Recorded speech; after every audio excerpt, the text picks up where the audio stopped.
He is one of the greatest actors of all time and is well known for his random outbursts of yelling. Give me all you got! Listen, give me all you got! Welcome to WatchMojo.com, and today we'll be taking a look at the acting career of Al Pacino. Hoo-ah!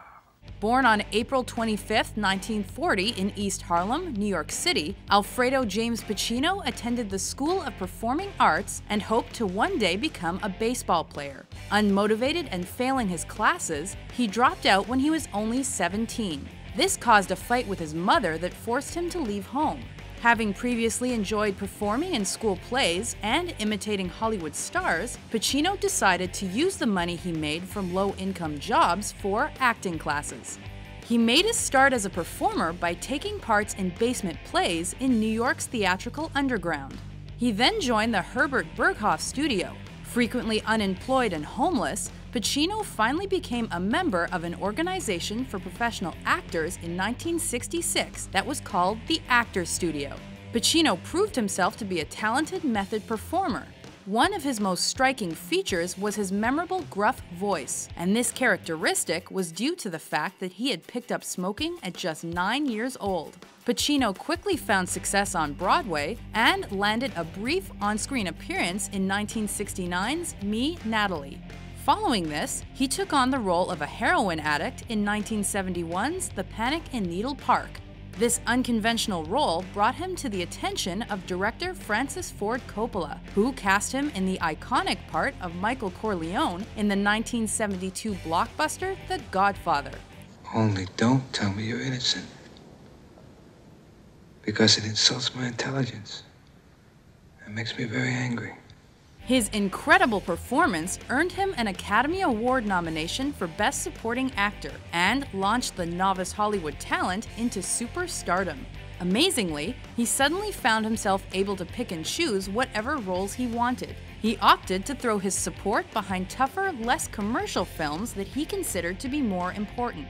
As a result, he co-starred as an ex-sailor-turned-businessman opposite Gene Hackman in 1973's Scarecrow and won another Academy Award nomination, this time for the true-life crime story Serpico. I don't care if I'm in trouble. I don't care who gets it anymore, including myself. Because if I have to go to outside agencies to get somebody to hear my story, well, where am I going to go? You hear me, Serpico? Stay away from Where am I going to go? This film detailed an undercover cop's efforts to expose police corruption.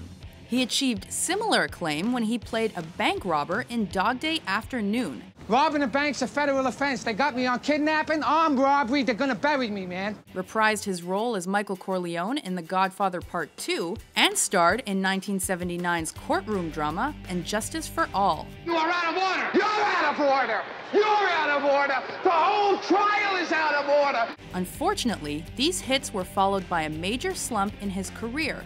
This was due to several critical and commercial flops, including 1980's Cruising and 1982's Author. I had a lousy day today. I've turned 42. I fired a director. I beat my kids. I forgot to beat my kids. Returning to form, he played vicious gangster Tony Montana in the cult hit Scarface. Say hello to my little friend!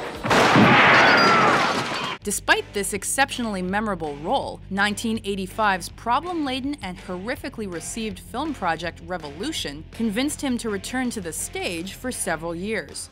Fortunately, he began a second phase in his film career by starring as a hard-drinking cop in 1989's Sea of Love and in a third installment of the Godfather series. Just when I thought I was out, they pulled me back in. Venturing into less serious roles, he then appeared as crime boss Alphonse Big Boy Caprice in Dick Tracy. I'm looking for generals! What do I got? Foot soldiers!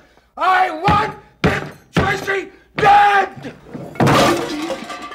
And co-starred with Michelle Pfeiffer in the romantic comedy Frankie and Johnny. He finally won his first Oscar for his charismatic performance as a blind retired army man in Scent of a Woman. If I were the man I was 5 years ago, I'd take a flamethrower to this place! Building on his love of crime dramas, he took on major roles in Carlito's Way, Heat, City Hall, and Donnie Brasco. Nobody can touch you now. I'm your man.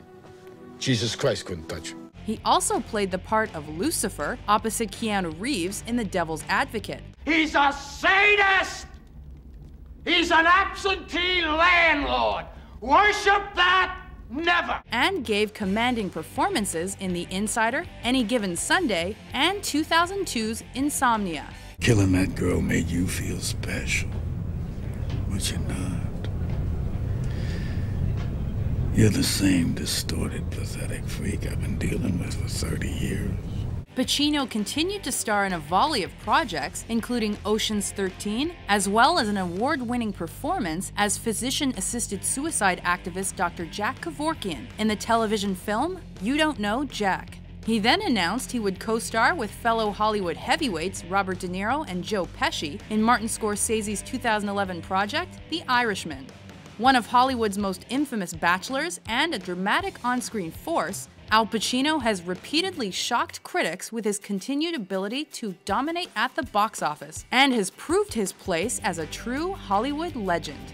If it's between you and some poor bastard whose wife you're gonna turn into a widow, brother, you are going down.